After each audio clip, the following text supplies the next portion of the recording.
പ്രതിപക്ഷ പാർട്ടികളുടെ സ്ഥാനാർത്ഥികളെ എല്ലാം തന്നെ റിസോർട്ടിലേക്ക് മാറ്റുന്ന തിരക്കിലാണ് കോൺഗ്രസും ശിവസേന ഉദ്ധവ് വിഭാഗവും ഒക്കെ. അതിനിടയിൽ BJP ഒരു നിർണായക യോഗം, അടിയന്തര യോഗം വിളിച്ചിരിക്കുന്നു.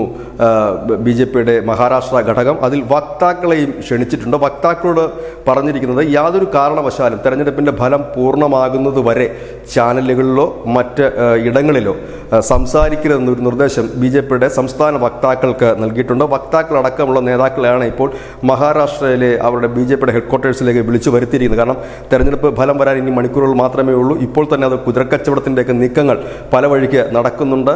ഒപ്പം തന്നെ ഈ പാർട്ടികൾ പിളരാനുള്ള സാധ്യതകൾ മുന്നിൽ നിൽക്കുന്നു. ചിലപ്പോൾ അപ്പുറവും ഇപ്പുറവും നിൽക്കുന്ന ഏതെങ്കിലും രാഷ്ട്രീയ കക്ഷികൾ അല്ലെങ്കിൽ രാഷ്ട്രീയ പാർട്ടികൾ മറുകണ്ഠം ചാടാനുള്ള സാഹചര്യം നിൽക്കുന്നു. ആ ഒരു സാഹചര്യത്തിലാണ് ഇപ്പോൾ പാർട്ടിയുടെ നേതാക്കന്മാരുടെ ഒരു യോഗമാണ് ഇപ്പോൾ BJP വിളിച്ച് ചേർത്തിരിക്കുന്നത്. ഒരു തരത്തിലുള്ള സോഷ്യൽ മീഡിയയിൽ കൂടെയുള്ള പോസ്റ്റുകളും മറ്റും ഈ നാളെ ആ ഒരു തെരഞ്ഞെടുപ്പ് ഫലം വരുന്നത് വരെ ഒഴിവാക്കണം എന്നുള്ളതാണ്. കാരണം മഹാരാഷ്ട്ര സംബന്ധിച്ച് രാഷ്ട്രീയ ട്വിസ്റ്റുകൾ ഏറെ നടക്കുന്ന ഒരു സംസ്ഥാനമാണ്. അതുകൊണ്ട് തന്നെ ചെറിയൊരു മെസ്സേജ് പോലും എതിരാളികൾ ഒരു ആയുധമാക്കി മാറ്റിയേക്കാം. ഒരുപക്ഷെ ഈ മറുകണ്ഠം ചാടലും കുതിരക്കച്ചവടമൊക്കെ വലിയ രീതിയിൽ നടക്കുന്ന ഒരു സംസ്ഥാനം കൂടിയാണ് മഹാരാഷ്ട്ര. അതുകൊണ്ടൊക്കെ തന്നെ ആയിരിക്കണം BJP കുറച്ചുകൂടി മുൻകരുതൽ എടുക്കുന്നത്. News desk.